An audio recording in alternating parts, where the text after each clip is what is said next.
Sommer kommer snart på DR1.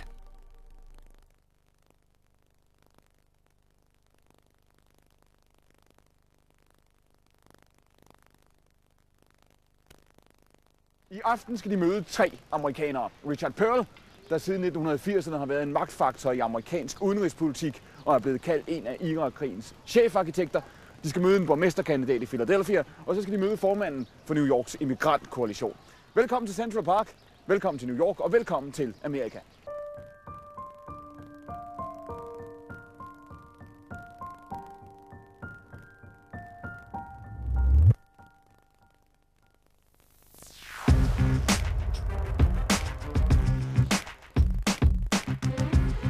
Hi, I'm Tom Tancredo, and I approve this message because someone needs to say it.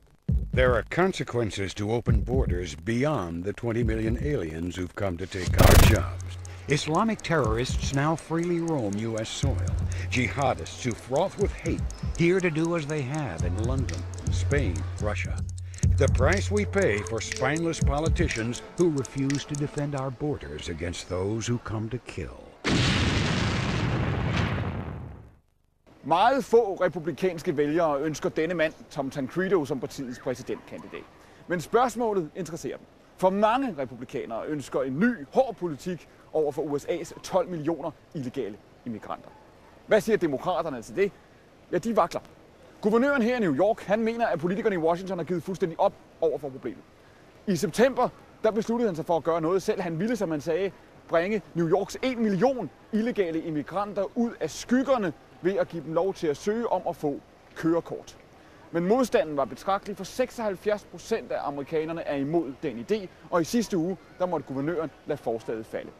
Det var til skuffelse for blandt andet New Yorks immigrantkoalition, og formanden for den skal de møde her. Hun hedder Hong. You know, it's an issue that the United States has not figured out how to deal with. No. The prospects of getting fundamental immigration reform done right now was zero. That's why we try to work with local governments to try to make changes or try to deal with to make sure that immigrants aren't completely in the shadows. But you could argue right? that's not very democratic. I mean, New York is a city where something like 60% are immigrants and children of immigrants.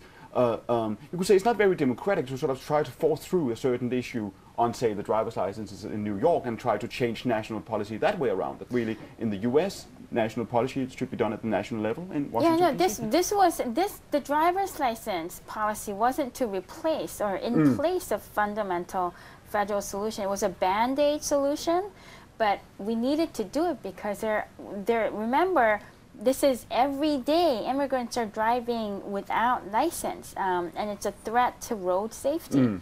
Ideen om at udstede kørekort til illegale immigranter blev en national nyhed, da Hillary Clinton i oktober blev spurgt, hvad hun synes om forslaget. Senator Clinton, I just want to make sure what I heard.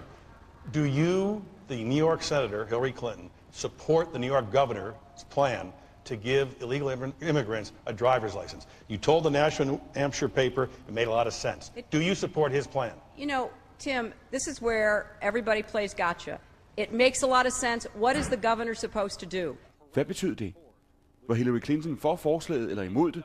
Hun blev kritiseret for at svare undvigende. Reaktionerne understregede, hvor kontroversielt spørgsmålet er. On the issue that apparently tripped up Senator Clinton earlier. I sidste uge blev hun derfor spurgt igen.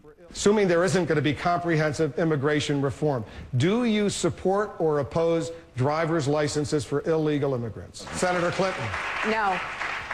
What happened to the license debate is indicative of the hypocrisy that the United States has in its attitude toward immigrants, right?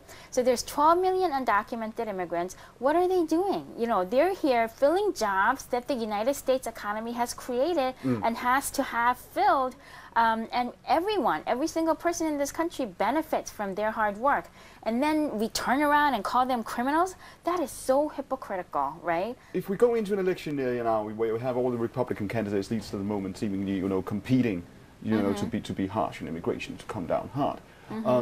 Are we going to see the Democrats being able to hold on to an alternative policy to that? Now we saw Hillary Clinton just the other day on the issue of driver's licenses. What's going to happen This is the hard thing about immigration issue. There's not. It's really not a partisan issue because there are many Democrats who are just as anti-immigrant as some of the Republicans. So, but do you see that on sort of the highest level of the Democratic Party? Yeah, I think what's happening, if you look at all elected officials across the board, basically comes down to two types.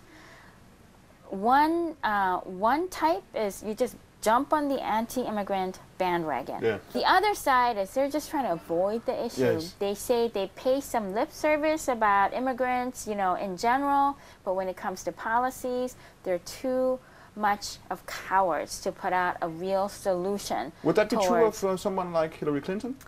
I think she needs to put out a better vision, a more coherent and comprehensive vision of what she means. I'm not going to call anybody any names. I'm just saying there's patterns here. Right. But so all she's I acting can in a say, cowardly pattern. Oh, that's not what I said.